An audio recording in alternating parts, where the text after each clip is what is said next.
Another treasure in this state is the Huntsville Comic and Pop Culture Expo. Mm-hmm.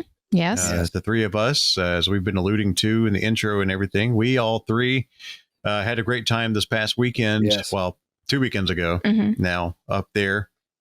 That was really a treat, especially for Star Trek fans. Yes. Yes. It was. Man. Star Trek, wrestling, Mm-hmm. and for the folks younger than us, Power Rangers, which was people were very enthusiastic about. Right. Yep. And I mean, you also, count the Clone Wars voice actors. Oh, yeah. Yeah. Yeah. So that kind of, it's kind of the same, I guess, somewhat same demographic, right? The Clone Wars, Power Rangers, somewhat. So, yeah. Mm-hmm. Yeah, we had a great time. For us, like Bo mentioned, the wrestling guest, Anna Jay was there from AEW, as well as Jungle Boy Jack Perry and Dan Housen. Mm-hmm. Two of Jess's favorite guys in the entire world. Yes. She was over the moon. A little bit. To finally meet them. A little bit. I haven't posted up a video, and I wouldn't put it out in public, but whenever Jungle Boy comes out on AEW, he always comes out to Baltimore as Tarzan Boy. Yeah, Tarzan Boy. And so everybody in the crowd, they always, they always do that. That's her on the couch every time he comes out. Yeah, on the couch. Every time. At home. Even if she's laying down, she's like, yeah. She does this. Let's look at the arm up. Yeah, just one arm back and forth, but she still does it. Yeah. And that's one thing that makes me so happy that Tony Elite spends the money for licensed music. Yeah. That's right. You want this song? Sure, I'll write a check. Because for me, like the metalhead, like this weekend, y'all watched this week's episode, haven't you? We did watch. Did we watch Dynamite? We did watch Dynamite. Main thing, like for me, like Roderick Strong coming out to Kill Switch Engage, the end of everything. Yeah. Oh man, me as a metalhead, I was like, ooh, I like it. Well, Tony Khan's got the money to spend. Yes. Tony, if you'd like to sponsor the Bama Geeks podcast, we'll take it. We are. Come talk to us. We will do a special episode every week for you. Yes. Pay us human monies. Yes. But so they were there, and we'll go ahead and tell you we're going to talk about Star Trek Picard, the third season. We're going to spoil it. Just this is your warning now. We're just going to give a general overview and thoughts. If you haven't had it spoiled yet, if you haven't seen it, sorry, we're going to. So we'll let you know when we start talking about it in case you want to shut the podcast off. I mean, technically, it's been over a week, so they're 2 weeks. It's been almost 2 weeks. Yeah. It'd be 2 weeks from the time this drops. Gotcha. Yeah. Mm-hmm. Yeah. So Gates McFadden, Dr. Crusher, Brent Spiner, Data, and John Delancey, who played Q. They were all at the Huntsville convention, and I had met all of them multiple times.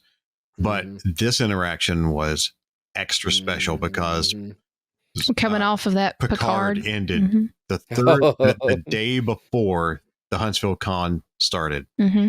Yep. So it was perfect timing, and the in-depth conversations we got to have, especially with Gates and Brent, about and John too. But Gates was amazing to talk to about everything. Yeah, she was really. She talked more to Oliver than she did me for my meeting her. Well, that's fine. You brought a cute kid, Oh, it was awesome. Like I said, she was asking me, how old are you? And she's like, oh, so you're about to finish up second grade? He's like, yes, ma'am. He was, I hope when he gets older and I'm going to make him sit down and watch Next Gen with me, he'll appreciate that interaction more. Yeah, definitely. I'll be like, you talk to Dr. Crusher or Admiral Crusher now, So. Yeah. And of course, the GOAT, William Shatner, was at Huntsville as well. Yeah. We had a very quick but pleasant interaction with Mr. Shatner. It was fun. For sure. And also, I love how apparently it started making the rounds. The photo of Shatner on the back of the cart became like a meme, and I was like, "That happened in Huntsville. That's awesome." Yeah. So if you're out there and you've seen that picture, William Shatner sitting on the back, that was at a con. Yeah. I mean, I don't know if you want to kind of start off with our Saturday, just just kind of just giving everybody a brief overview there. Brock and I attended Saturday, and we showed up.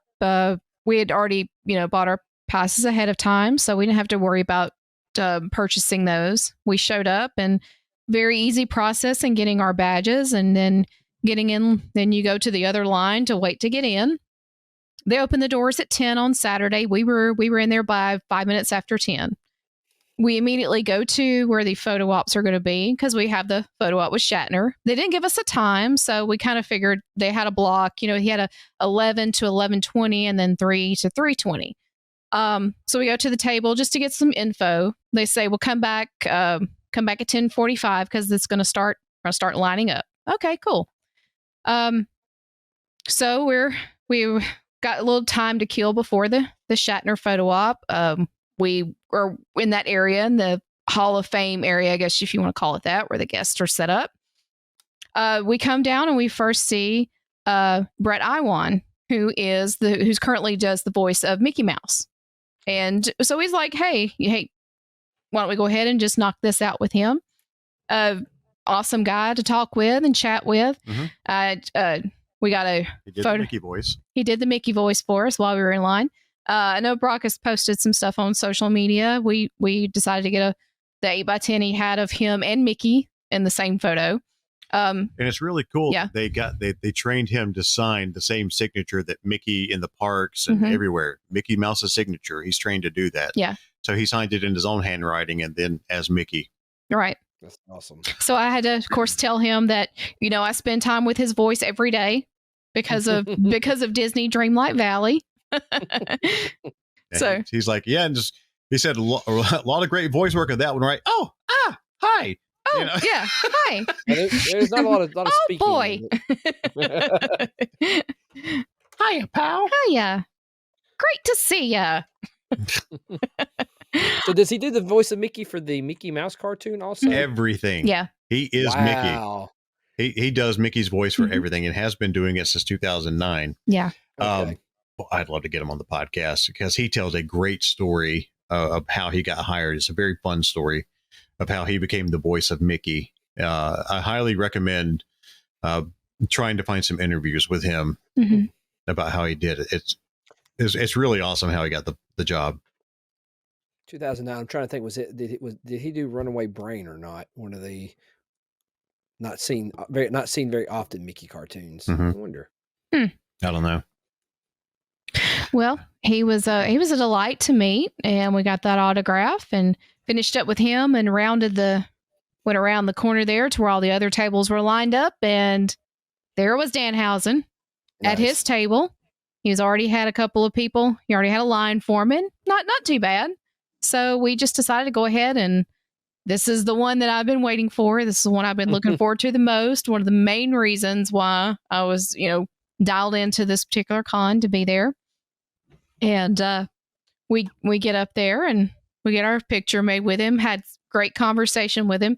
And he's kind of like to say it this way. He's talking in human voice.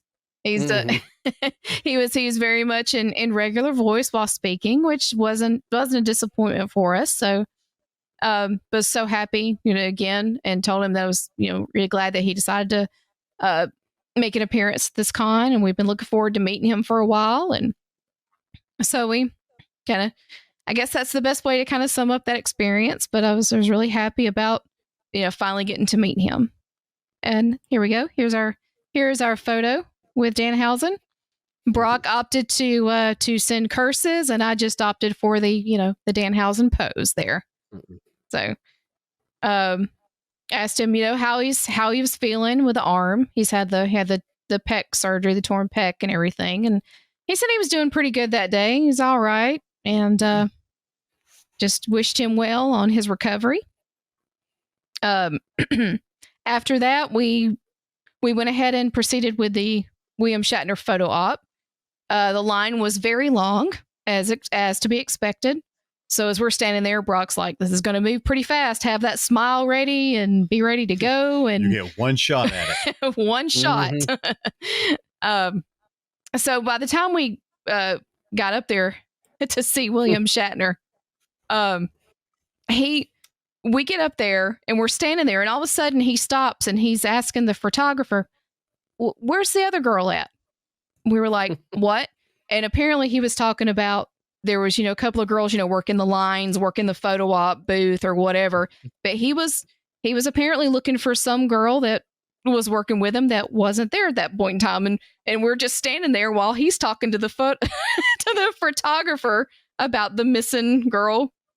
Where's the girl at? So, but then I was like, once he dialed back in, there are people here for a photo. It's like, I said, welcome back to Huntsville, Mr. Shatner. It's great to see you again. And he goes, hello, how are you doing? It's great to be back. Yep. Hi. And then snap the picture and next. Bye, Mr. Shatner. Nice to meet you. Good to see you again. Like I said, I swear that picture, my caption I came up with, it looks like you're watching Spock knock out some punk on a public transportation bus. Yeah. You guys are smiling while he's kind of like, oh, great again, Well, one thing Brock was talking about, we were standing in line, he goes, he's sitting there the whole time, the photo op with that one, every photo I've ever seen every photo I've seen of Shatner, like in a convention, it is that pose. Yeah. And the thing is, I thought that he would hold that face as everybody walked up, but no, he actually he would relax and he said hi to everybody. Yeah. He was extremely nice to everybody. He always said hello, and didn't ask how your mama and them was, but and just going back, this is a photo of Brett. If it's gonna pull up, there we go. There it is. That's Brett and Mickey. See, he signed it as kind of as Mickey. Mm-hmm. So anyway, go ahead, honey. Yeah. So it was a good, I'd say a good photo op with William Shatner. We had to, we just decided, well, Brock's met him previously before, but Brock decided that, I need to go ahead and do the photo with him because, hey, he's 92. He's 92. This might not, we'd ever know. He could Betty White us, who knows? But while we're here, let's take the opportunity to take advantage of the photo op. We weren't, I understand, the plexiglass situation. We've opted in the past. They didn't mention anything about plexiglass when we bought the photo op, but we kind of figured that was probably going to be a factor. And as we were going to line up, we could see the photo op area. And there was plexiglass and chair. So, and if you are watching on YouTube, no, you did not see the plexiglass in our picture because I hate it so much. I actually did Photoshop it out. So it looks like he's two proton pack cases away. Yeah. So it looks a little awkward, and I don't care. I hate plexiglass. I hate that. Yeah. I understand he's 92. I understand there's a lot of people there. There's some of the celebrities did opt for plexiglass, including Brent Spiner. But we'll show you a picture when we talk about our encounter with him. That's like, why are you using plexiglass? Because you'll see. The only thing I could think of is the photo opposites more people in a quick succession, maybe. Yeah, probably. Yeah, I can see that. Yeah, but I it's the thing that ruined my second photo op with Jody Benson, and y'all know how much I love Jody Benson, but it ruined that photo from having that plexiglass up there. We looked like we were at the bank window. Yeah. Yes. the teller window at the bank. And sometimes it may not be the person; it might be their agencies. Like, you have to do this. I mean, it's a lot of factors in it. We don't know, but yeah. So I hate plexiglass. I will Photoshop it out. I have no issue spilling that secret. Right. So after Shatner, we made our way back over to the tables again. We had the chance to meet Jungle Boy Jack Perry with AEW and Anna Jay, who they are in a relationship. They are boyfriend and girlfriend in real life, not on TV. They are a beautiful couple. They are a very beautiful couple. Yeah, they are. They are very. I'm sitting here looking for a picture with Anna Jay, and we didn't get one with Anna Jay. We didn't get one with her. No. So we'll pull up. We're just going to show you all the things that we've got apparently. Yeah. Sure. Yeah. Sorry to our audio listeners for having to listen to us ramble while we pull up pictures. So we went to Jungle Boy, and I feel bad because there was never really a heavy line for him. And it didn't make me feel bad.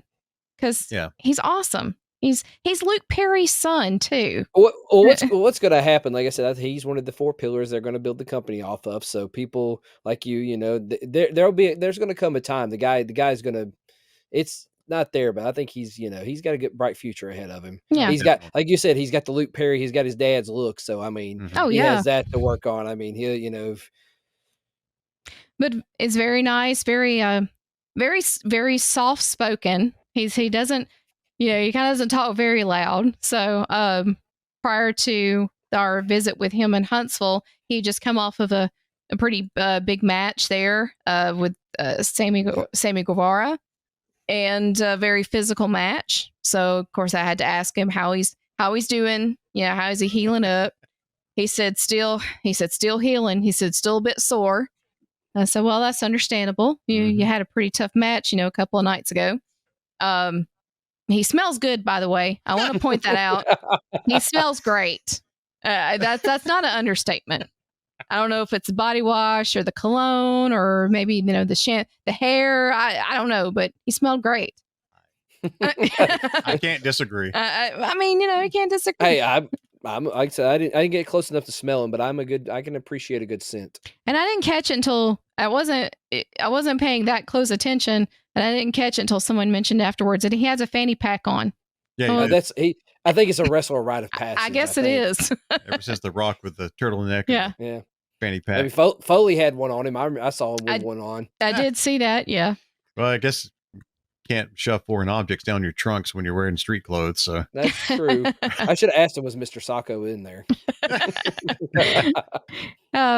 But yeah, we chatted with him, great conversation, and asked him about, there is going to be a house show coming to Huntsville in June for AEW. I kind of asked him about that. He was like, oh, house shows are kind of rough, like, I don't know. Not sure yet if I'm going to be at that or not. So, but then after Jungle Boy, we met Anna Jay, who's also an AEW wrestler. And I walk up to her table and she just looks at me and she says, I love your eyeshadow. And I was like, oh, okay. I felt like a doofus because I'm like, I wasn't expecting that. Well, that's like, I probably look like a goofball and everything, but thanked her for that. It's very sweet. We chatted with her. Brock has an AEW figure of hers that he had signed. So we got that taken care of. And then we proceeded on with our Star Trek meetings. Okay. Sorry, just trying to take you through the interactions. So we're not going to recount the whole conversations because no. I can't remember the whole conversation, but I know that like with Gates, we went up first to Gates McFadden and Dr. Crusher, and she talked about see, I told you I'm going to blank on the conversation. Well, we there for a long time talking to her though. Well, you shared with her, the fact that the series finale of Next Gen was the same day of your high school graduation. That's right. Yeah. You Back did in share 1994, Next Generation ended the same day that I graduated from high school. Mm-hmm. Mentioned that to her, and just the fact that you've been Next Gen and since 1987. I told all 3 of them that, said you guys started in 87. I've been right there with you every step of the way.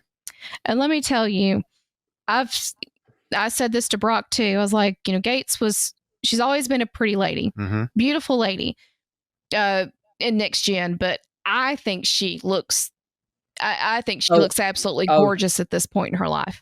Yeah. She age has been very kind to her. Yeah. She is a very beautiful lady at her current age. Yeah. She's I think for me, like especially it's very prevalent in her hairstyle in Picard, but the streaks in the front, something about it, just it's that little extra thing. Yeah. But she, spoke highly of this 3rd season. They all did. Yeah. All 3 of them. I can't say enough good things. I'm remembering some of the conversation. Like I said, we're not going to recap everything, but she got really in depth about how emotional it was for them. And then of course, I'm getting emotional because I'm like, I love that you guys got the chance to come back and end it in this manner instead of, Data being destroyed and Star Trek Nemesis. Because we all thought Nemesis was the end for the next gen. Yep. And that might do the movie some favors now, because like I said, I liked Nemesis. It was just a terrible way to end next gen. Yeah, it was not the way. You don't kill off Data. Turn him into that lunkhead B4. But then that adds some weight into what we're going to discuss later. Yeah, though. Right. Absolutely. Right. Absolutely. We moved on from a great experience with Gates onto we went to John Delancey next, right? Because Brent had the crowd. Brent had a very long line. He had the crowd Saturday for sure. So we went with John, and John was my very first, and I got to share this with him. He was my very first convention guest back in 1992, 93. The first convention I'd ever been to. Star Trek or otherwise, and he was the first guest. And I wish I could find the picture where he's standing next to 16-year-old me. He's got his hand on my shoulder, and I'm wearing just a button-up shirt with the Star Trek with a next gen comm badge, and nice. Yeah, he looks like Q. At that point, the young Q, because he was young, 30 years ago. But what you need to do is you need to find that picture and reprint it, and then next time you do get to see him, get him to sign that picture. I want to, and I looked for it and I couldn't find it.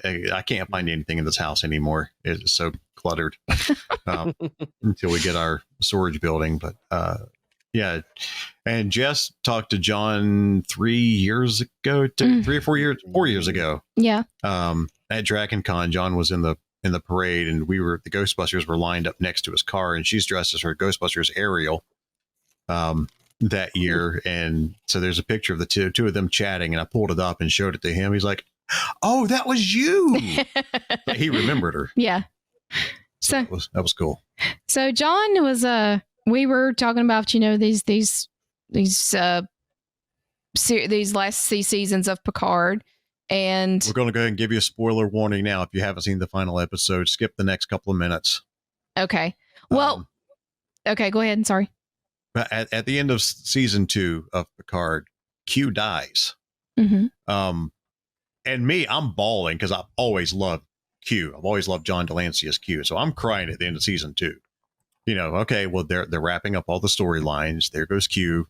See you later. He's gone. He dies.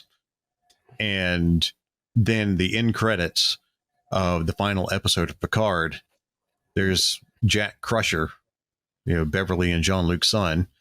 And Q's like, Q shows back up. Like, you've got many more missions ahead of you. Mm-hmm. And it's like, oh, Q's back. And so we were talking to John about that. And I told him, I said, I loved seeing your story wrap up in season 2. I was very sad about that, but then I really went over the moon to see you in the final scene of Picard. Mm-hmm. And John said, he goes, I really wasn't happy with the story in season 2. He said, I wasn't happy that Q was basically killed off or died off. He said, but the showrunner during that time was not a massive Star Trek fan. He was a good storyteller, but wasn't a Star Trek fan, he said. But then the associate producer that came along after I was finished filming those scenes for season 2 and said, don't fret, season 3 is coming. Mm-hmm. And that just happened to be Terry Matalas, the showrunner for season 3, who lit the world on fire with season 3. Oh, scorched it. Oh my gosh. So John was extremely happy to come back. And I said, I just looked at him. I was trying to get a reaction out of him.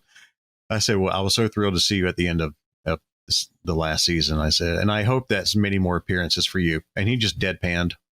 Yeah. didn't no emotion on the face. And he said, I appreciate that. Well, and two, he said one thing about, the whole thing about season 2. He said it just kind of really bothered him because he felt like, what the writing and about Q and about the end of Q, he was like, it doesn't make sense and it's not going to make sense to the fans. It's, you can't do this to Q. He's, he's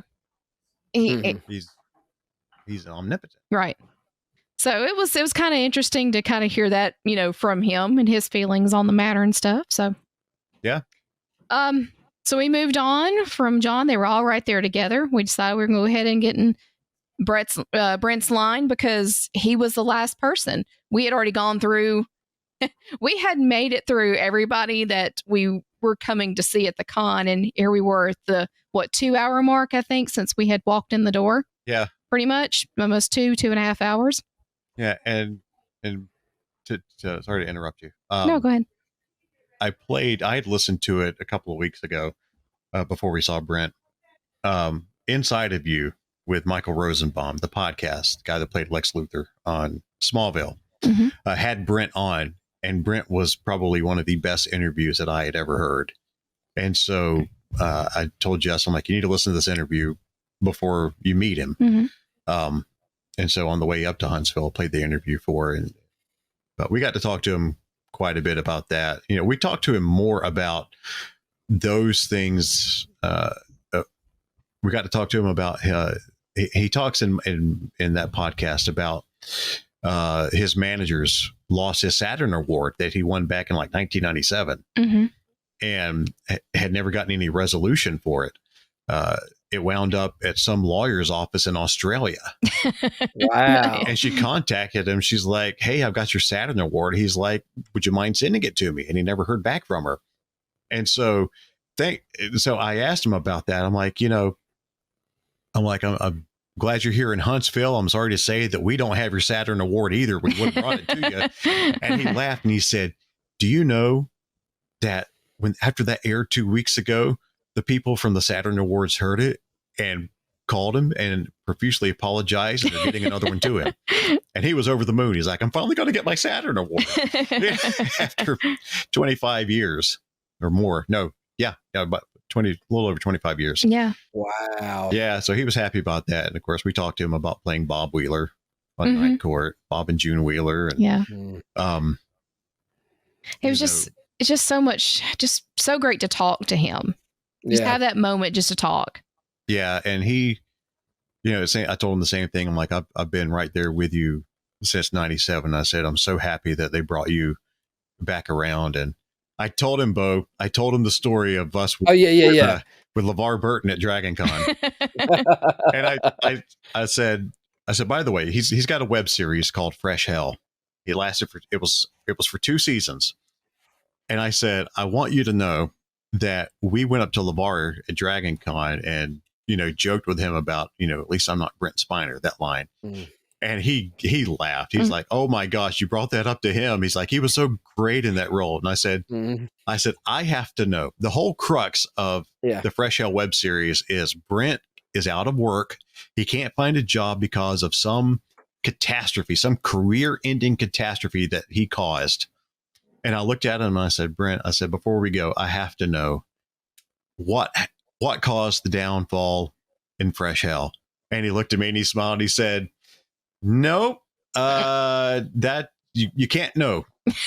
I'm not telling what happened. And I'm like, I said, hoping you would. He said, now that Picard has wrapped up and we're getting all these accolades, maybe now somebody will help fund the 3rd season. And then I'll tell you. But he said, back then he said a lot of actors were starting to, from our era was starting to lose jobs and lose opportunities. And he said, and that's why I made the web series. But now maybe somebody will pay for the 3rd season and I'll go back to it. So, but Brent was wonderful. And this is what the picture we were talking about. Brent was using plexiglass at the photo ops. Yeah. But we got up there to him and we talked to Brent he was taking his time with people. Yeah, he was. We talked to Brent for probably a good 10 minutes standing there. And he was gracious with everybody. And, like you see the picture there, he came and put his arms around us and smiled. And I really think, judging by their reactions, they really enjoyed the interactions with everyone Yeah. They know, they all said, and they're all aware of what an emotional, nostalgic nerve season 3 of Picard hit. And we're going to talk about our opinions on it in just a bit. Yeah. That just kind of wraps up, our guest experiences. I mean, we spent the rest of a Saturday just walking around and looking at things, looking at booths and running into people at the con that we knew, seeing some people. And my boss was there for a concert that night. So we went and met him for dinner. And then afterwards, going back to the Birmingham Bulls, we totally did not know they were in town to play the Huntsville Havoc. And so we're like, it's Saturday night. We have nothing else to do. Let's go grab a couple of tickets. And so we went and sat at the top of the Von Braun Center Arena and watched the Havoc beat our Bulls in overtime. Yep. Sitting in him, it was kind of a different feel. It's not what I'm used to with the normal hockey experience here in Birmingham. But thankfully there were a couple of Birmingham people around us, so we were not alone in cheering for the Bulls. Yeah, so it felt good to find those around us. And that really wraps it up for us. As far as, we know that you came up Sunday, Bo, and we spent the day with you and Oliver Sunday. Yes. Yeah, we had a good time. Like I said, I did most of the same fan experiences y'all did. I meant to talk to Brent, but I didn't. I guess just because I was really focused on the wrestling guests. Like I said, I got to talk to Foley for a little bit, which was awesome. It was really good to talk to him. Of course, got a photo with Danhausen, and thankfully Anna J humored me and allowed me to recreate the John Silver explaining meme to her. Yeah. It for our audio listeners, explain what the explaining meme was while I pull it up. Okay. Oh, you guys you're glitching a little bit on mine. Are we? So, yes. Yeah, that's how we roll. Okay. Anyway, what it is it's there's the Anna J, and there's a number when she was part of the group called the Dark Order. There's a member of his name's John Silver, and they basically it was from an episode of the Being the Elite, but there's always there's a great meme picture of the guy explaining to the girl. It's always like the drunk guy overly explaining something.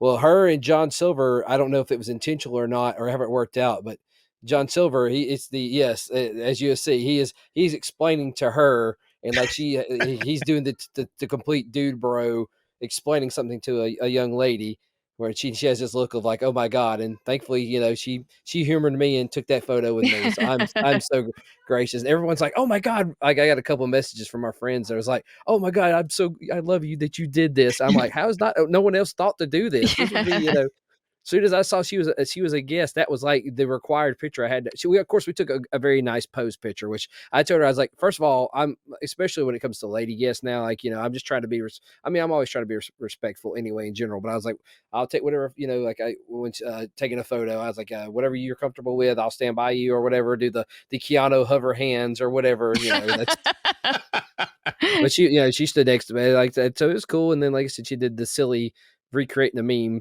picture, so I was happy with that. And like I said, I met Gates. I talked to her. I didn't get a photo with her, but I did get her to autograph an autograph on a photo, and it was really cool because, like I said, she spent time talking to Oliver. She talked to Oliver more than me, and that's what I told her. I said that's kind of the crazy thing. Like now, like talking about Picard, like like her raising Wesley was cool, but this season with her, Jack was a little bit better, maybe just because it was that's kind of the long season story arc. Yeah. But I told her, I was like, it's really cool to see characters that I watched when I was younger. Now I'm seeing them be parents, and I'm also being a parent at the same time. So it's a good thing of, it's where you see it at this point in your life now versus, how you saw it when you watched Next Gen. You were, young.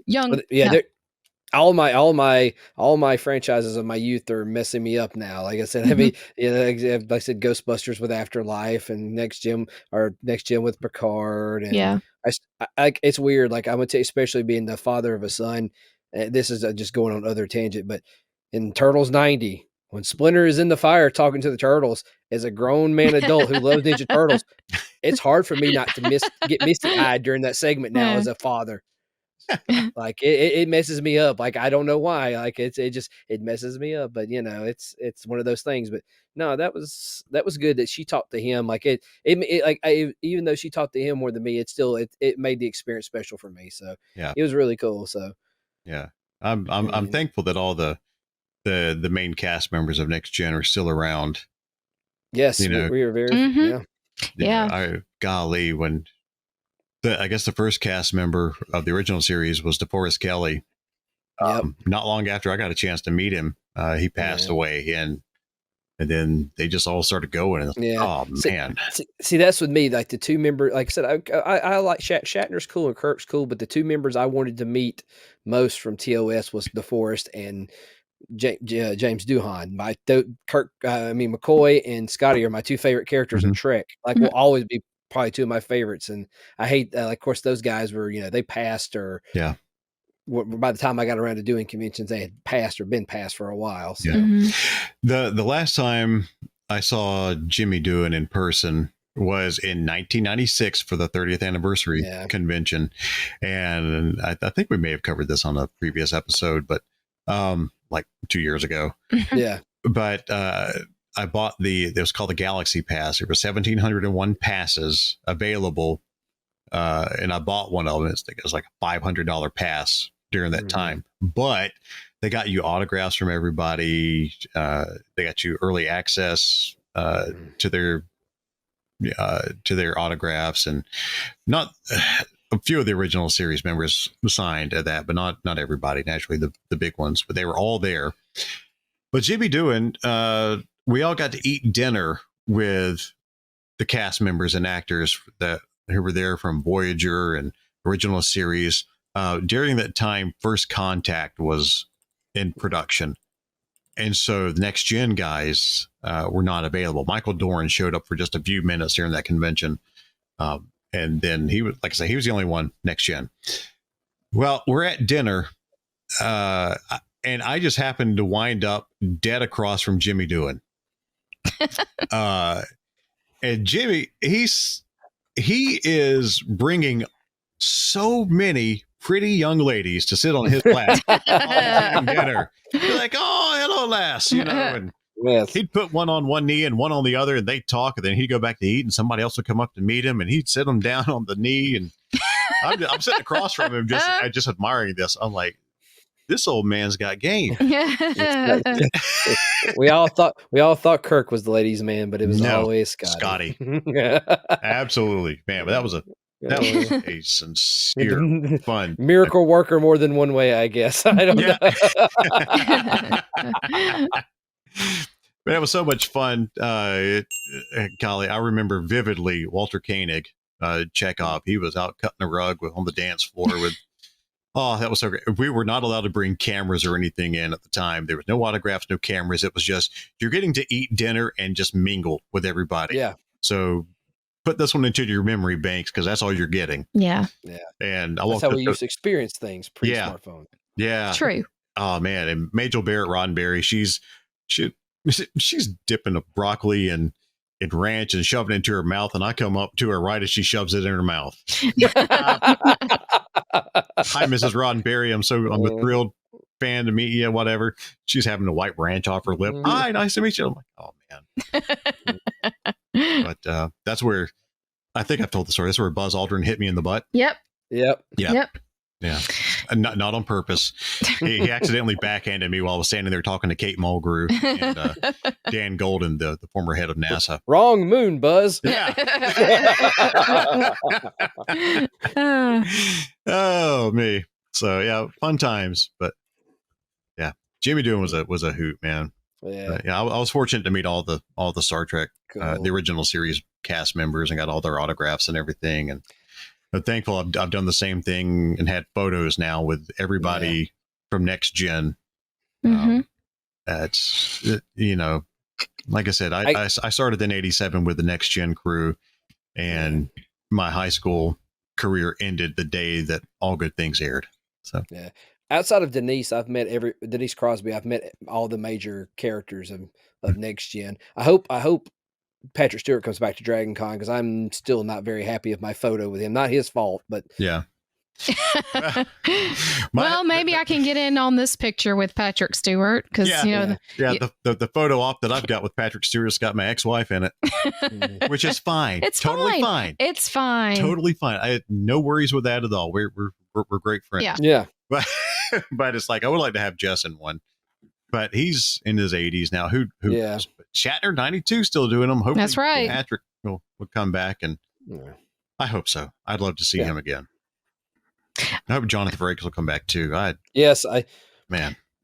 Now that I have a full beard, I've got to get a photo with Frakes. Bring your trombone. As I would say, I'll grab it from over here and bring it with me. Oh, me. But and he was also, he's the one who got Brent on Michael Rosenbaum's podcast. Mm-hmm. Jonathan did a really good interview and talked about, he legit plays the trombone. He played on a famous album. I can't remember what it was, but he's been on a couple of famous albums. But we had anything else from Huntsville for you, Bo? I mean, I could like I said, the most exciting thing I could tell you happened on that day was when we got home that night. At least this is off the topic, but I can at least talk about it. Of course, me and my wife was working that night. Me and my son get home that evening. We're late. I'm getting him. He has school the next morning. I'm getting him ready to go to bed. This is 8:30. I'm sorry. This is going to be forever tied to this Huntsville con for me. we get home and he has a cat that's maybe a little over 2 years old, and he likes to bring us in offerings all the time. Oh, okay. So this sometimes they are unfortunately the cat has been a cat and they have passed. Well, if sometimes they are not. Well, we had an encounter where this time is not. Me and I'm laying there, we're going to bed. All of a sudden, out of the living room, we hear rah, rah. I was like, great. What has he brought in? He brought in a baby bunny. Whoa. What? Yes. What? A baby bunny? Well, I think it was a little bit bigger than baby bunny. I'm assuming it was big enough to be on its own, but it still was young. So yeah, so we have had a little brown bunny. Unfortunately, I don't know. Unfortunately, we put the bunny up in a box and gave it some water and kept it warm. But unfortunately, it wasn't bleeding or nothing. But unfortunately, it must have been very traumatized because it made it through the night. But then the next day, he unfortunately didn't make it. But yeah, so that was my interesting thing because I've had to chase chipmunks. Because we have a cat door for them because they, so yeah, it's wild. So yeah, I've had baby bunnies, chipmunks brought into the house, field mice. Yes, I turn into crud. The croc hunter. Steve Irwin. Steve Irwin. So yes, I'm there with a broom and a box trying to shuffle it into a box and catch it so I can release it back outside. But the bunny, we were going to take care of it, see how it did. But fortunately not. But which was sad was because Oliver took it pretty hard because he was like, oh, we'll take care of this little bunny. And then unfortunately, no, it didn't pass. So we had our first pet burial as a family. That was very interesting. Oh no! I should have brought that up in the earlier segment. Maybe I'm sorry. I'm trying not to end the con on a downward note, but yes, you're not. That's going to be forever tied to me with that day. So that reminds me of we had a dachshund in our first house. My ex-wife and I got first living in, and our dachshund chased a squirrel into the house. It was Mississippi Squirrel Revival. Chased that squirrel all over our house, and we got every door in the house open trying to get this thing out. And he finally chased him out. So, yeah, having a squirrel run up your sheets, it's great. Yeah, yeah. Oh yeah, the animal stories. Mm-hmm. Oh man, but we got to spend a lot of time with Shane, our friends Shane and Caitlin and Jesse and Alex and his sons and Ronnie and. A lot of ALGB members there, Alabama Ghostbusters members, and we were leaving the con all ready to go out to dinner, and Wade passed by on the road. Hey, it's Wade. It's like, hey, we missed him. He was dressed as Boba Fett from the Book of Mandalorian. Yeah. The Book of Mandalorian, the Book of Boba Fett. Well, it kind of did. Yeah. Well, you're not technically wrong, but not wrong.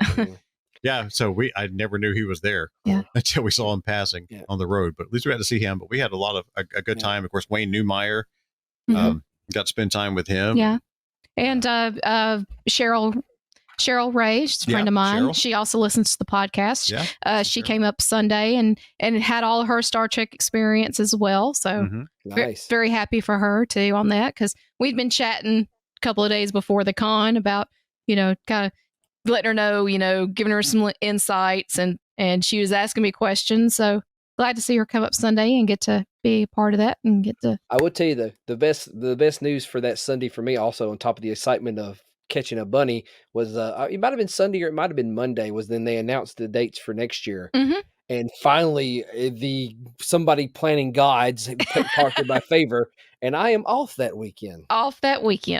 All right. Yeah. So let's see what next year brings us for that con. We need, I mean, I will good. Like I said, I would be okay either if we could try to see if we could get a Bama Geeks table or a Alabama Ghostbusters table. I'm game that weekend. we definitely need to get a room again. Mhm. That was nice. The first time that we finished everything we needed to. Yeah, it's not a within a few hours. Yeah. On Saturday. Even though we got it done quickly, I like that setting. That's just like, it's not Dragon Con, but it's still that convention setting is very home feeling, like, Right. Yeah. Yeah, there have been a lot of comments online about how much more crowded it was this year, and it wasn't terrible. No, it wasn't bad. Obviously, these people haven't been to a large convention. Yeah, apparently. This was nothing compared to that. Yeah. I mean, it was like it has been in the past for us, and we had a great time. I thought it was well set up. It was certainly well organized. Yeah. Jeremy, I think his last name Jeremy Long, that runs the convention. I think they did a great job. And are they going to outgrow the South Hall of the Von Braun Center? Potentially. Could be. Could very well be. That would be great to see because you want that. You want the growth. So, I didn't have a problem with the capacity or the room. I thought it was fine. Yeah. But if they feel like they need to expand, by all means, they deserve to expand because it's a great convention. And highly recommend if you can go next year, do so. It's worth your time. It is. Yeah. Really, it's a good value. A lot of great guests, a lot of great vendors. I spent the con looking for a set of Dungeons and Dragons dice because I've never played D&D, and but for years I've seen this set of dice that looks like candy corn, much to some people's chagrin. I'm not eating it. I like the aesthetic, even though I do love candy corn. It's actually why I wanted the dice. But yet you crap on pickles, dill pickles. I'm judging you. You don't like mayo, sir. Hey. As I should. But it was Mark Meir, who the voice of Commander Shepard in the Mass Effect series. He had posted up on his Facebook page, a few years ago, a set of candy corn dice that he had picked up, and I'm like, ooh, I kind of want those. And I went back to the website that he had mentioned 2 or 3 months ago, and they were bought out by another company and were out of stock, and don't know when the last update was like 2 years ago. And so I'm like, oh, that's great. So I started having candy corn dice FOMO. And so I went up. We saw one dice, Etsy dealer, went up to them, and they said, what are you looking for? And I said, I've never played D&D. They said, I kind of got the itch because I'm starting to rewatch the old cartoon series from the 80s, because I'm starting to buy the figures from Hasbro just to get the dice. And so it's kind of piquing my interest a little bit. Finally, our friend Rookie will be extremely happy to hear that. But I went up to him like, I'm kind of looking for a set of dice that just looks like candy corn.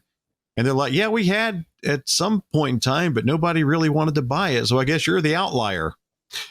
And I'm like, okay. We're the people you've been looking for. Yeah, I'm the one you've been looking for. Like, well, we stopped making those a few months ago because nobody was buying them. I'm like, oh, both thinks that's justified. So we found another dice dealer on Saturday, and they didn't have they didn't have a set of dice I was looking for, and I didn't wind up really talking to them. I was just glancing over their table. But then on Sunday, they had a set of candy corn dice. It was more black, but had like little candy corn designs embedded into the black. They really look cool. And so I'm like, hey, consulting with my accountant next to me that I'm married to, like, hey, can we do this? Because custom dice are not cheap. You want to support small business. Excuse me. And, we can get the dice. And so it's like, I want this pair of dice. or the set of dice. And she goes, wow, we haven't sold a set of these since October. And she said, that's actually our last one. And she said, nobody wants to buy these. And I'm like, what's wrong with me? Something is immediately, I'm thinking in my mind, I finally get interested and I'm the oddball. But I don't care. I have a set of candy corn dice now that I'm extremely happy with. I think they're beautiful. And now I just have to find people to play with. Yep. And I have to, let me get finished on my master's program next year. And then I can find people to play with and devote some time to it. So I'm, once Hasbro releases the next wave of Dungeons and Dragons figures in August, I think I'll be able to complete that set. So I'll have 2 sets of dice. Yeah. Yeah. Judge my nerd cred, if you will. I haven't gotten into it. So I ran out of tea and now I'm struggling to keep a dry mouth. Well, my final comment on the con is I feel like I've tried to do what I could to be a friend to Danhausen. I wanted to leave an good impression with him.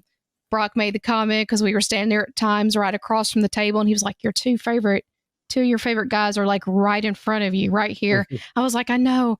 I don't want to be annoying. I don't want to be that person, It's like so.